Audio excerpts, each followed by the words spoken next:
kita nak tanya sikit lah pada Datuk Seri Parlimen, sesi Parlimen agak menarik kali ni. Terutama sekali esok adalah Budget Day. Apa cerita yang menarik daripada Parlimen?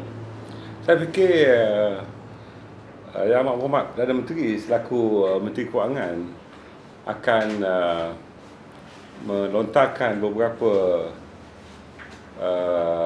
cadangan baru bagi memberikan penyelesaian kepada beberapa masalah yang selama ini menjadi harapan kepada rakyat. Pertamanya adalah mengenai segmentasi kepada kumpulan mengikut pendapatan dan juga lokaliti. Saya merasakan bahawa semua golongan akan diberikan pemerhatian dan tumpuan oleh Perdana Menteri selaku Menteri Kewangan. Yang keduanya soal lokaliti, di mana mereka yang berada di kawasan bandar dan separa bandar serta di luar bandar akan diberikan tumpuan. Dalam hal ini saya memberikan tumpuan kepada Angkatan Tentera Malaysia, di mana pada khidmat saya, walaupun kami tidak mengharapkan jumlah belanjawan yang besar untuk Kementerian Pertahanan, tetapi kami berpuas hati dengan apa yang akan diberikan oleh beliau, terutamanya soal kebajikan kepada Angkatan Tentera, khususnya anggota dan pegawai. Yang keduanya di kalangan mereka yang telah menjadi veteran, terutamanya mereka yang tidak berpencen. Dalam hal ini tentunya seramai 175,000 orang yang tidak berpencen ini perlu pembelaan daripada Perdana Menteri yang pernah menjadi Menteri Pertahanan selama 14 tahun, dan saya yakin beliau amat perhatian di dalam menyelesaikan masalah ini. Di samping itu kita lihat bahawa mereka yang akan menamatkan perkhidmatan mereka, belanjawan tahun lalu Perdana Menteri memberikan peruntukan sebanyak 50 juta ringgit yang akan digunakan sepenuhnya bagi melakukan profiling. Artinya sebelum mereka tamat perkhidmatan, artinya 3 tahun sebelum mereka tamat perkhidmatan, mereka akan mengikuti beberapa seminar dan juga kursus-kursus dalaman untuk melihat bidang mana yang akan mereka ceburi selepas mereka tamat latihan. Dan latihan-latihan itu akan diberi sepanjang 3 tahun. Artinya apabila mereka tamat latihan, ada 3 perkara yang akan kita sumbangkan kepada mereka. Pertama sekali, pengujudan kerjaya kedua selepas tamat perkhidmatan. Umpamanya mereka mahu bekerja di sektor awam atau sektor swasta. Yang keduanya ialah dari segi keusahawanan.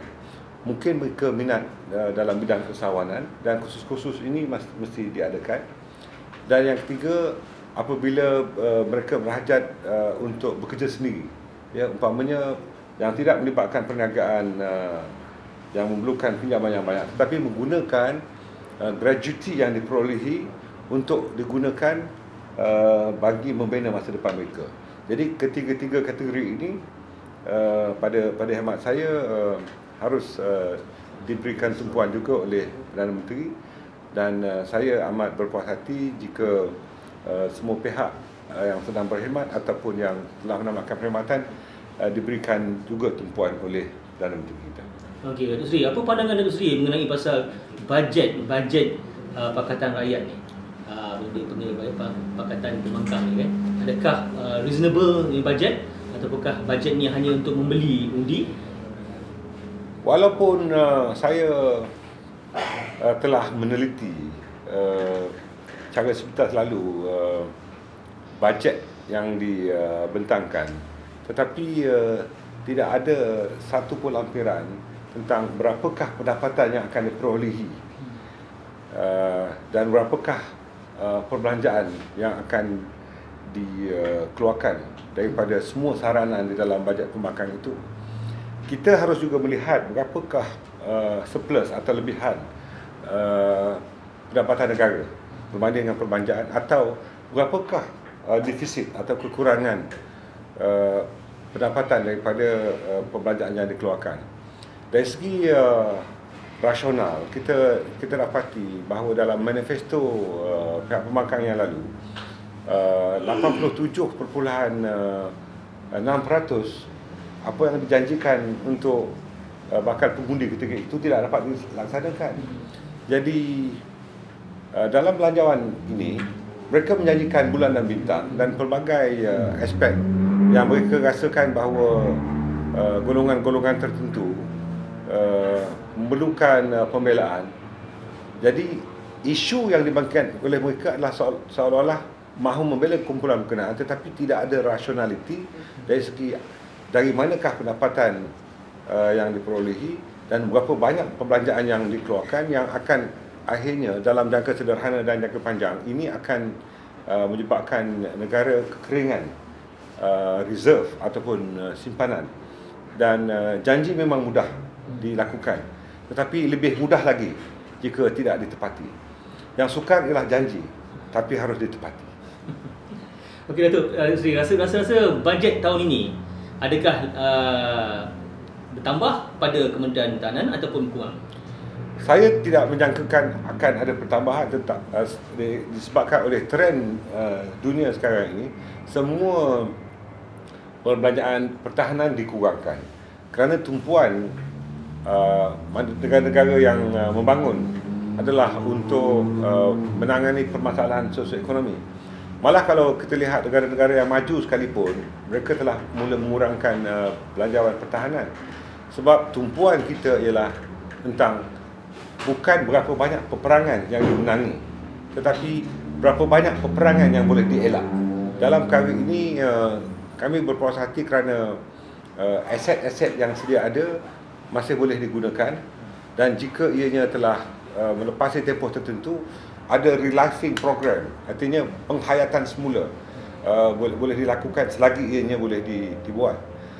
Dan dari segi kesiapsiagaan, kami merasakan bahawa kesiapsiagaan bukan hanya kepada aset dan peralatan yang dimiliki oleh Angkatan Tentera, tetapi ialah dari segi persediaan, latihan, pendedahan dan juga pengalaman yang diperolehi oleh pegawai-pegawai dan juga anggota. Dan dalam hal ini saya amat berpuas hati kombinasi di antara kecanggihan aset dan persiapan latihan dan pendedahan yang diperolehi oleh Angkatan Tentera Malaysia adalah berada di tingkat optimum untuk kita meletakkan harapan kepada mereka bagi mempertahankan negara ini.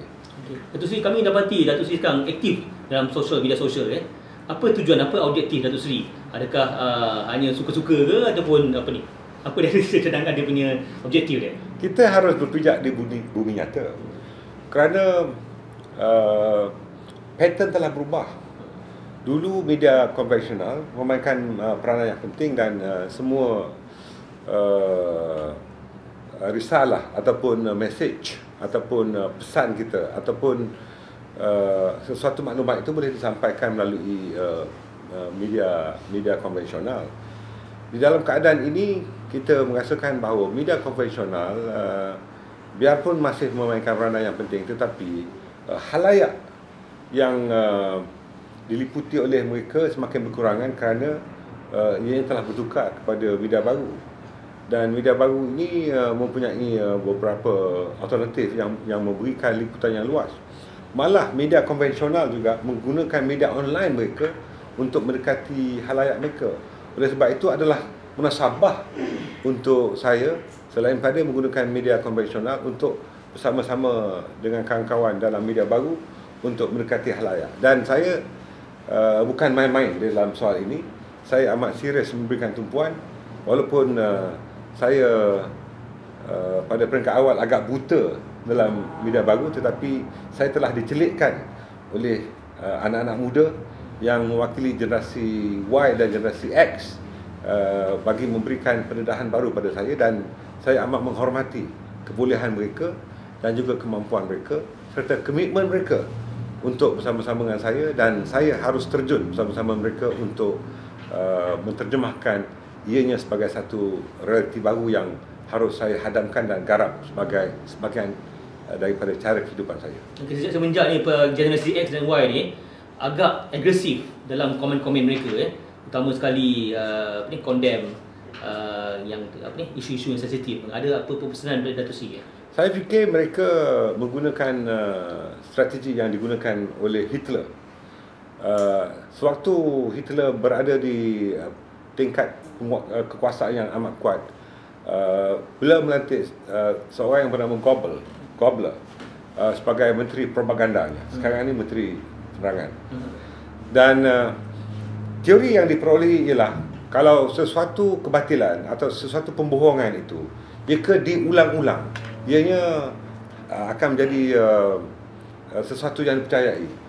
Dan inilah yang sedang berlaku sekarang ni apabila sesuatu pembohongan ini yang diulangi dan menggunakan banyak aktivis dalam media baru ini melontarkan perkara-perkara kepada generasi X dan generasi Y yang akhirnya menerima seolah-olah apa yang dilontarkan oleh mereka sebagai gospel truth, iaitu kebenaran yang tidak boleh dipertikaikan. Sedangkan kebenaran yang sebenar itu apabila tidak dapat disampaikan dan tidak menjawab persoalan-persoalan itu, dianggap bahawa kita di pihak yang salah. Dalam hal ini kita berada dalam pihak yang defensif. Sedangkan di dalam ilmu perang saraf, perkara yang harus ditekankan ialah soal the best form of defense is to attack. Jadi mereka menggunakan teori ini dengan cara menyerang kami, dan apabila serangan terlalu banyak, pihak yang benar berada dalam keadaan yang defensif. Dan inilah yang harus dilakukan oleh kumpulan establishment untuk menyatakan kebenaran berulang-ulang kali supaya kebenaran itu menjadi kebenaran, yang batil itu ditolak oleh halayak. Okey, last question Dato' Sri. Agak-agak bila PRU 13 ni? Dalam tilikan Dato' Sri lah. Saya tidak pandai menilai. Sebaliknya kita harus melakukan analisis kepada dua aspek. Satu ialah aspek senario politik semasa. Adakah BN yang ditulang belakangi oleh UMNO masih terus relevan, artinya diterima oleh halayak dan pengundi-pengundi. Yang keduanya, adakah jentera parti benar-benar bersiap siaga untuk menyerang atau menangkis serangan oleh pihak lawan. Di dalam hal ini saya fikir signal ini sedang ditunggu oleh Perdana Menteri selaku Presiden UMNO dan juga Pengerusi Barisan Nasional. Okey, saya bagi pihak dari Politik Malaysia Podcast mengucapkan banyak terima kasih kepada Dato' Sri kerana sudi interview. Terima kasih banyak-banyak. Ada mungkin last nasihat-nasihat siapa yang tak sabar nak tunggu bajet tomorrow ni. Terima kasih kerana memberi peluang pada saya, dan saya fikir sebaik dan seburuk mana pun bajet ini, mereka yang tidak suka akan mengatakan ini bajet pilihan raya.